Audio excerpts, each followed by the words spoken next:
जिंदाबाद, आम आदमी पार्टी जिंदाबाद, मातरम, મિત્રો આજે જણાવતા ખૂબ જ આનંદ અને ગૌરવની લાગણી અનુભવીએ છીએ કે પંજાબની અંદર હાલમાં જ જે ત્યાંની સ્થાનિક સ્વરાજની જે ચૂંટણી થઈ અને આ સ્થાનિક સ્વરાજની ચૂંટણીની અંદર આમ આદમી પાર્ટીની ભવ્ય વિજય થઈ છે।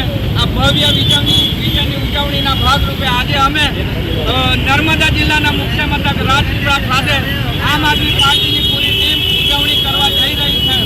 આમ આદમી પાર્ટી જિંદાબાદ, આમ આદમી પાર્ટી મિત્રો આપને જણાવી દઈએ કે હાલમાં જ હજી માત્ર 4 વર્ષ થયા છે પંજાબની અંદર આમ આદમી પાર્ટીની સરકાર બને અને પંજાબની અંદર જ્યાં પ્રથમ વાર જે સ્થાનિક સ્વરાજની ચૂંટણી થઈ તો આ સ્થાનિક સ્વરાજની ચૂંટણીના અંદર પંજાબમાં જિલ્લા પંચાયતની 343 સીટોમાંથી આમ આદમી પાર્ટીને 219 સીટો મળી છે અને કોંગ્રેસને 56 સીટ અને ભાજપને માત્ર 7 સીટો મળી છે અને તાલુકા પંચાયતની સીટોની વાત કરીએ ત્યારે તાલુકા પંચાયતમાં 2835 સીટોમાંથી આમ આદમી પાર્ટીને 1558 જેવી બહુમતી જેટલી આટલી બધી મેજોરિટી સંખ્યાની અંદર તાલુકામાં જીત થઈ છે અને કોંગ્રેસને 610 અને ભાજપને માત્ર 64 સીટો તાલુકામાં મળી છે। ત્યારે મિત્રો દિલ્હી અને પંજાબમાં રાષ્ટ્રમાં કહેવાતી નાની એવી પાર્ટી નાની એવી આમ આદમી પાર્ટી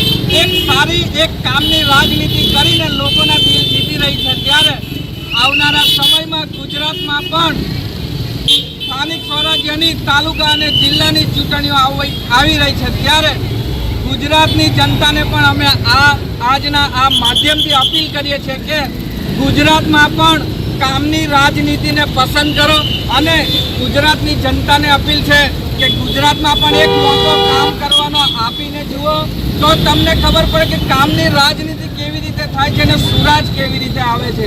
આજે 30 વર્ષથી ભાજપની સરકાર છે, જનતા ત્રસ્ત થઈ ગઈ છે। જનતા ત્રસ્ત આજે અમદાવાદમાં જ્યાં જોશો ત્યાં ડિમોલેશન અને અમદાવાદના બધા જ મોટા શહેરોમાં ડિમોલેશન, લોકોના ઘરો તોડી પાડવામાં આવ્યા છે। ત્યારે ગુજરાતના બીજા લોકો પણ સમજે કે વારા પછી વારો દરેકને આવવાનો છે, એવું નથી કે આ ખાલી અમદાવાદનો જ છે, બધી જગ્યાથી આવવાનો છે। મિત્રો એટલે સુશાસન કોને કહેવાય તેનું ઉત્તમ ઉદાહરણ આજે પંજાબની સરકારે આમ આદમી પાર્ટીની સરકારે પાડ્યું છે। ત્યારે ગુજરાતની જનતાને 2 હાથ જોડીને અમારી અપીલ છે કે એક મોકો ગુજરાતમાં પણ અમને કામ કરવા માટે ગુજરાતની જનતા આપે એવી અમારી નમ્ર અપીલ છે।